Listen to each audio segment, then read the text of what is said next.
Antiguo, de los profetas del Antiguo Testamento, Nuevo Testamento, Iglesia actual y los falsos profetas. Universidad Cristiana Evangélica Nuevo Milenio, Antiguo Testamento 2, alumno Juan Carlos Aguirre Fajardo, catedrático Juan Fernando Ruiz Torres.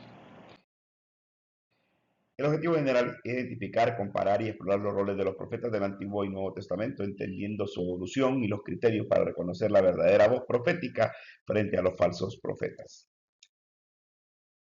Entender cómo Dios revelaba su mensaje a los profetas del Antiguo Testamento, evaluar el impacto del mensaje de los profetas en el Nuevo Testamento y su cumplimiento en Cristo, y examinar las características de la profecía en la iglesia actual y diferenciar los verdaderos profetas de los falsos son los objetivos específicos de este proyecto. A manera de introducción, podemos decir que el estudio de los profetas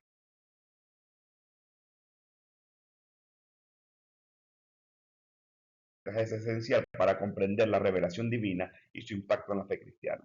Este proyecto analiza esas características, mensajes y diferencias de los profetas en tres etapas claves: el Antiguo, el Nuevo Testamento y en la Iglesia contemporánea.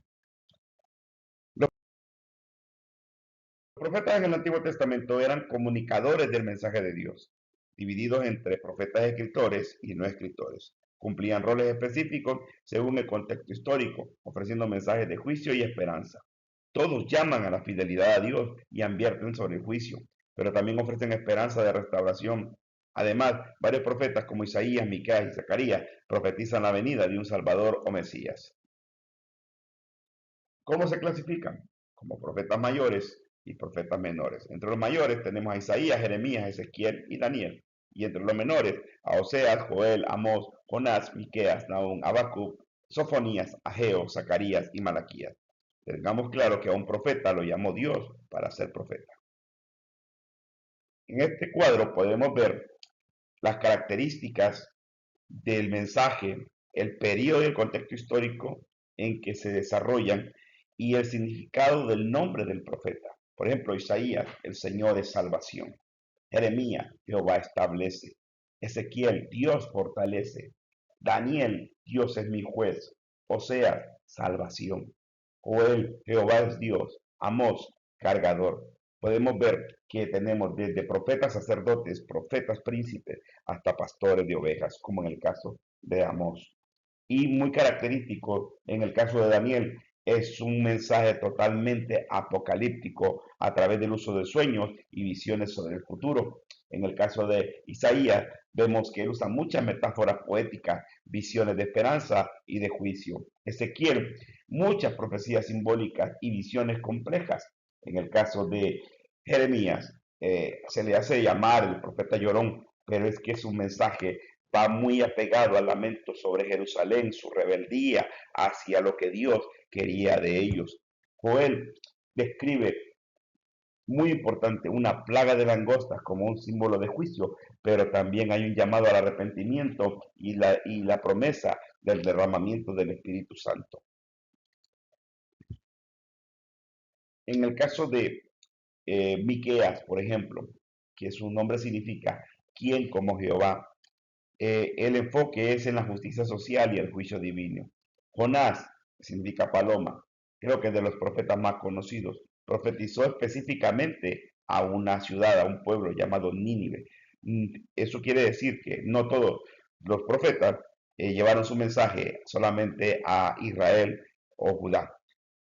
En el caso de Ageo, significa festivo.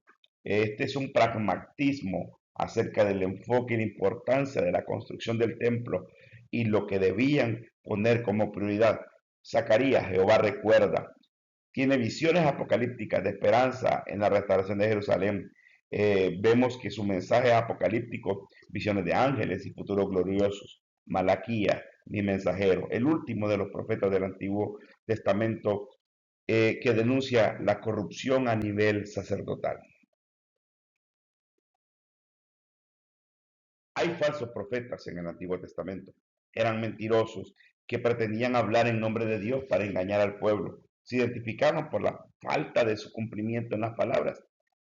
El Deuteronomio 18:22 lo dice. ¿Qué importancia tiene que la palabra del profeta se cumpla? Uno de esos ejemplos de esos falsos profetas eran los que Acab tenía. Ahora, tenemos profetas en el Nuevo Testamento. Sí, el rol culmina con Juan el Bautista, el último de los profetas, y Jesucristo, obviamente, como el más grande de todos. En la iglesia primitiva empieza el don de profecía a activarse en figuras como Bernabé, Silas, Agabo, y el énfasis se da en evaluar sus mensajes conforme a la verdad bíblica. Ahora, tenemos que tener